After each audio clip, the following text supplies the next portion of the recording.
This is Some Context Board, and in this video we are putting together a Pcparpicker list of the components that gets you the most bang for your buck. So in this video we're taking a look at the Pcparpicker list that I put together. That basically it's all value parts. The parts that are there gets you the most FPS for your dollar. Anything RGB stuff like that, we just throw that out the window. I have both an Intel and an AMD list. No NVIDIA GPUs though, because well, value is not in their vocabulary. For the Intel list, I opted for the i3-12100F. This is a 4-core, 8-threaded CPU, but don't let that dissuade you. This is a very capable little chip and has proven to be a very good gaming CPU. And at $100 it represents a very good value. It technically has support for PCIe 5.0, but you would have to pay that with a more expensive motherboard if you would want to take advantage of it, because the motherboard that I paired it with, the B660 board, does not support PCIe 5.0. But PCIe 5.0 is not going to get you any more performance, well, any more FPS at least. Not at this point in time. Maybe in the future, maybe in the distant future, but not today. The CPU on the AMD side is the R5-5500. That's a 6-core, 12-thread CPU, so it has 2 more cores and 4 more threads than the Intel CPU. Even so, though, the benchmarks and reviews I've seen, it puts the R5-5500 behind the i3 in terms of FPS, even in the 1% lows. So do keep that in mind. If you're doing some very core-heavy work, then maybe the AMD is more suited for that. But today, the point is to get the most FPS for a dollar, and the Intel technically gets more FPS per dollar, but even so, I put together an AMD list, and the reason for that will become apparent later on, so stick around. The R5-5500 does have some issues though, apart from the fact that it's not as quick as the i3 in gaming, and the main sort of issue is PCIe 3.0, so it does not have PCIe 4.0 support, only 3.0, and in this day and age, that's a bit of a drawback. So all GPUs these days, they support PCIe 4.0, and AMD and NVIDIA are both seeing fit to cut the amount of lanes that the GPU gets used. So the 6500 XT, for instance, only uses 4 lanes, and 4 lanes of 4.0, that is 8 gigabytes per second bandwidth. 4 lanes of 3.0, that's 4 gigabytes per second bandwidth, and that of course can have a negative effect on your gaming performance. And also the RTX 3060, not the 3060, and the 6600 XT and down also only supports 8 lanes instead of 16, but with 8 lanes you do have more bandwidth, so it might not make that big of a difference. You can check out some other videos that have tested the performance difference between 3.0 and 4.0 on the lower end GPUs. The other issue is, of course, you won't be able to take advantage of PCIe 4.0 SSDs, because those will also be limited to 3.0 speeds with the R5-5500. Even so, though, the R5-5500 is an okay gaming CPU, and PCIe 4.0 SSDs is not going to get you any more FPS for your dollar, which is why it has a place in this Pcparpicker list. On the Intel side, the motherboard I opted for was the Gigabyte B660M DS3H-AX. It's available now for $100, and it's not particularly impressive, but for an i3 CPU it will do just fine. The VRM is maybe the weakest component of the board, so I would not pair this board with an i7 or an i9 CPU. Stick with low-end i5s or i3s. That would be the limit in my opinion. But apart from that, the board offers great value. You get 5 USB ports and 1 USB-C port on the rear end. You do get dual M.2 slots, and both of those slots support PCIe 4.0. In addition to that, you do get Wi-Fi 6. Although the Wi-Fi 6 is on the revision 1.3 boards, the Wi-Fi chip is from AMD or MediaTek, and in my experience it's not quite up to par with its Intel counterparts, but it's okay. It's nothing special, but for $100 it's fine. It's a great addition for that price, in my opinion, if you need Wi-Fi though.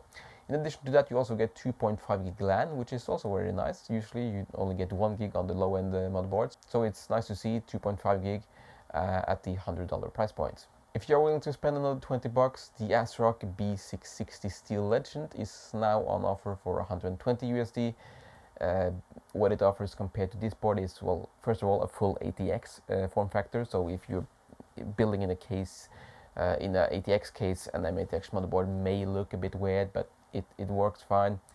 The ATX board will of course fill out all the space in the ATX case better, but it's not going to get you any more performance. But the Steel Legend does have one additional Type A port on the rear end and one additional M.2 slot. So if you think you need that, then 20 extra bucks gets you that motherboard.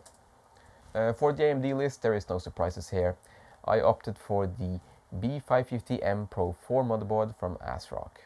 I made a review of this board a while ago and was very impressed with the features it offered for the price, and for 100 USD, this is a great value motherboard. It really is. So for the AMD side, this board is fantastic. It doesn't have Wi-Fi though, so if you want Wi-Fi, you have to get your own M.2 Wi-Fi card and put that in the M.2 slot on the motherboard and hook up the antennas. But other than that, it does have more USB ports, for instance, than the Intel board on the rear end. But the second M.2 slot on the Pro 4 is PCIe 3.0, not 4.0. Of course, that won't matter because both slots will be 3.0 with the R55500. If you want more info on this board, you can check out my review. I also noticed that this board is often out of stock, and if you can't get this board, take a look at the ASRock B550M PG Riptide. It appears to be a pretty similar board to the Pro 4, but with some RGB, but at the same $100 price point. So that's a good alternative if you can't find the Pro 4 or if you prefer the look of the PG Riptide. I don't think it's going to be any worse than the Pro 4. And then, of course, this motherboard you can pair with an R9 5950X if you so wish. But maybe the more appealing option would be a 5800 X3D if you want more gaming performance and you want a CPU upgrade. Both the AMD and Intel list uses DDR4 memory. You can try to save 20-ish bucks going for 16 gig, but 32 gigs will keep your PC happy for a good while and is, in my opinion, worth it. These particular sticks are from Team Group. They're bargain bin 3200 MHz CL16 speed, so performance will be okay, but it's not going to be anything special. And overclocking is probably also not going to be anything special, so it's okay. It's nothing special.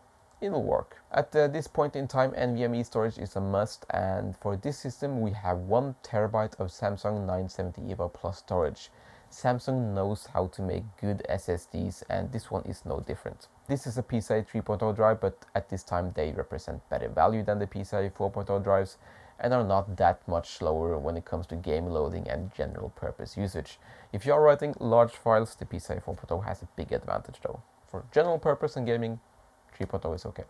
The most expensive item on this list, and probably most Pcparpicker lists, is the GPU. The GPU that I went for both of these systems is the RX 6600 from AMD, and this particular model only comes in at $200. It's the ASRock Challenger D. The 6600 gives you good 1080p performance, and you can do some 1440p with it as well, especially if you make use of FSR. This is a fairly power efficient card, and the ASRock cooler should have no issues with keeping temps under control with low noise as long as ASRock has made a good fan curve. The case is the Fractal Design Focus 2 RGB. This case is good value and comes with 2 pre-installed 140mm fans. That will come in handy. Speaking of fans, the cooler we are using is the stock cooler for both CPUs, by the way.